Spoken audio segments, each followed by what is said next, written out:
Hi everyone, we're actually going to talk today about playing Leapfrog and how that pertains to business and what we can do about it. How many of you actually remember playing Leapfrog? You know, where you crouch down and somebody then jumps over you and leaps in front of you and you leapfrog in front of each other?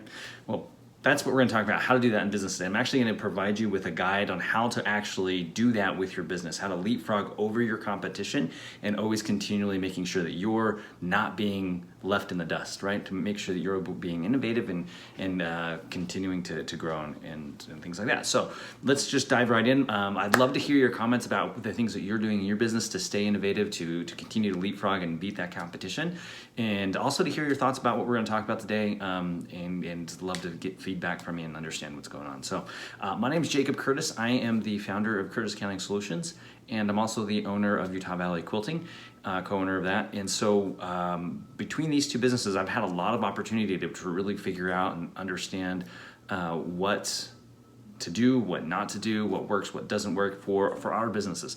Now, it doesn't mean it doesn't work for you or it won't work for you. There are a lot of things that don't work for us that will probably work great for you.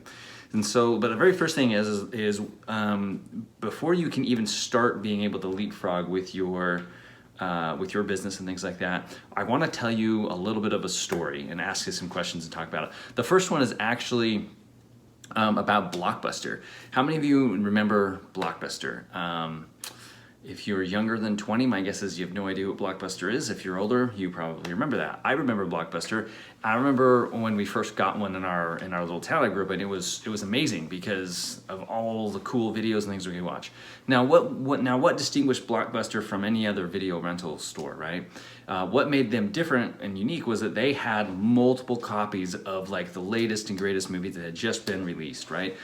You know, before they came, and to a lot of towns before Blockbuster came out, is a lot of local video rental places didn't have a lot of copies, 10, 15, 20, 30 copies of the latest and greatest video, the movie that came out. And so typically what would happen is you'd get in there and you'd try to be the first one in line to get it, and it turns out you were not. We usually ended up on the waiting list, waiting to get the latest and greatest video, and it would be 2, 3, 4 weeks maybe before we even got to get the video. Blockbuster comes on scene, and all of a sudden there is no waiting list. They generally had, for the most part, the movie you wanted to watch. They had a huge inventory, multiple copies of the same VHS in those days, and later DVDs, that you could go in and rent, and you didn't have to wait on a long waiting list. Right, that was amazing. It was groundbreaking. It really didn't help out those the local independents. But as a consumer, as a video consumer who liked to watch movies, right, as a kid or whatnot, or even as an adult, it was really nice to just walk into Blockbuster knowing that they probably had the video that I wanted to watch, or it had a wide selection. We could go and kind of browse and pick out the ones we wanted, right?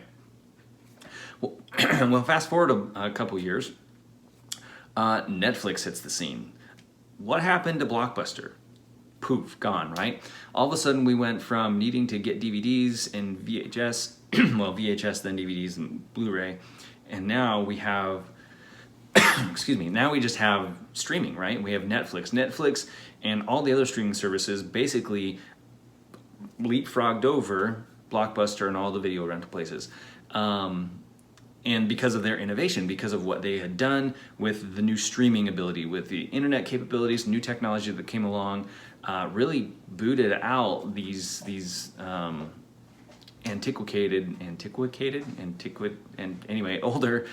older systems that everybody was still using to watch. Now everything's changed, right? Now instead of going and getting a DVD or a VHS, or whatever was before that, I don't know. Right now we just log on to the computer, we get on our smart TV, and we have Netflix, Amazon Prime, whatever's there, right? We can watch them. We can watch everything we want to immediately at the tip of our fingers. It's really super easy, convenient.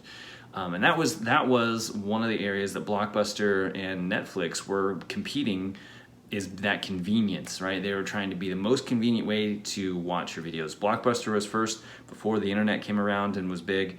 Netflix came in with their streaming and internet services, or streaming services through the internet, which really boosted and ousted Blockbuster. And why did Blockbuster go away? What happened? What did they not do to continue to be in business, right? What the one thing they failed to do was to recognize the change in the shift from renting from a store to watching and renting via streaming. They did not innovate around that convenience and try to make their product more convenient. They got left in the dust. And that's what we don't want to happen to you, right? We don't want you to be out innovated and and get leapfrogged over. That's what we want you to do for your competition, for your audience, and for your customers. And so that's what we're going to kind of talk through today, is figure out how do I, what are the 3 steps I need to do to actually leapfrog over my competition. And the first step is really, you've got to understand and really know what your area of innovation is. Determine what it is and know that that is the area that I'm going to be innovating around. How can I make that better? For Blockbuster, their area of innovation was around convenience, making sure they had enough copies of VHSs and then later DVDs, but then they forgot to innovate. They forgot what their area of innovation was, and now they're not a thing anymore, right? I don't know of any Blockbusters, but I know of a lot of Netflix people who have a lot of subscriptions, and then Amazon Prime come along. Now Apple has their service, and Peacock has theirs, and it's just exploding. So what is Netflix's next going to be the next thing, right? If they are going to continue to be the most convenient option, what is the next step for them? And that's their goal, is to innovate around that. And so if they're still trying to compete on convenience, that is. So what you need to do is determine what your area of innovation is. We talked about this a little bit my last video. You can go watch that one.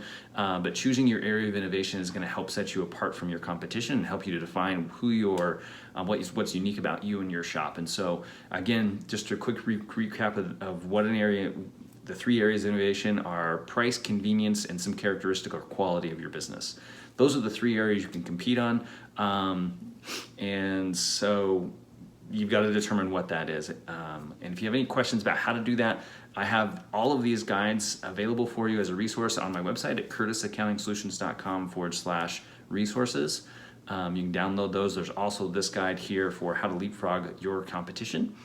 So once you've determined your area of innovation, the second step is to really just brainstorm. Well, how do I continue to make sure that I am the number one person in this? I would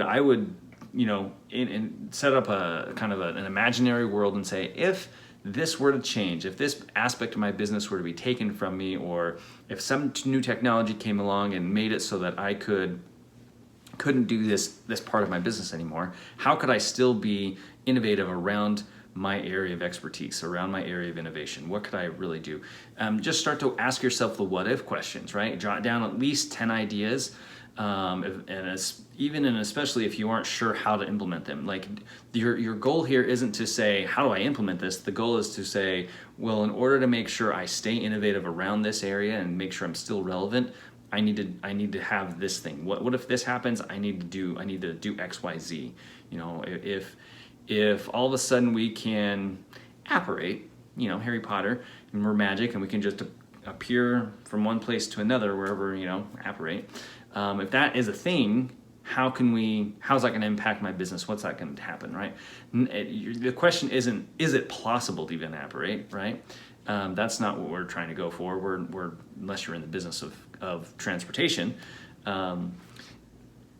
But I'm assuming we're not. I'm assuming we're in the business of selling fabric and retail and quilting. So under that, we're working under that is what is your area of innovation and how to make it better? Just ask yourself 10 questions, at least, jot down 10 ideas. Don't focus on how you're going to get that done, how you're going to implement that idea.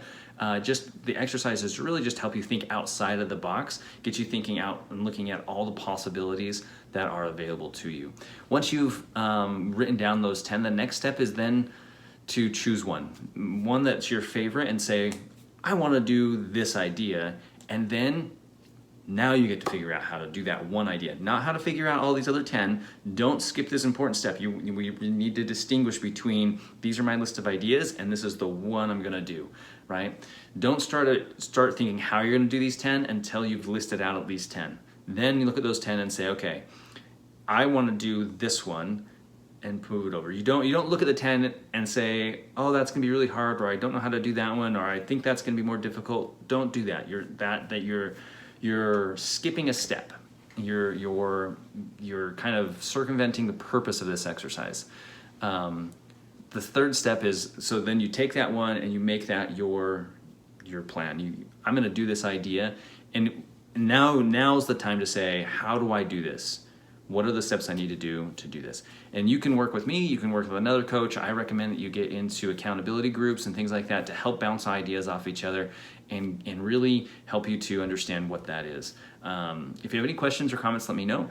I'll be more than happy to answer any questions. Again, you can go to my website, curtisaccountingsolutions.com/resources to get this guide to help you work your way through this, and lots of other guides are also available on there, and I invite you to go look at that.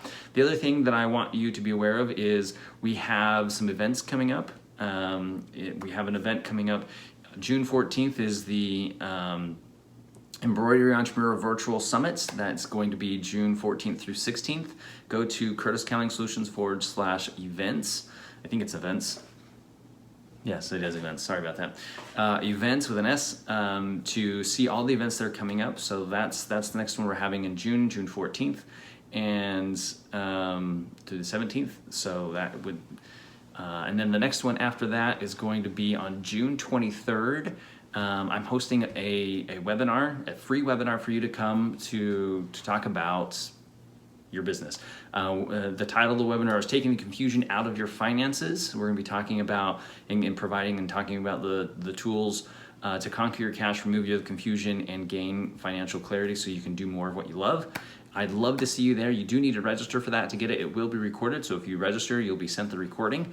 But please do that. You can find that. We're doing that webinar on June 23rd at 3 p.m. I hope to see you there, and I'll talk to you all later.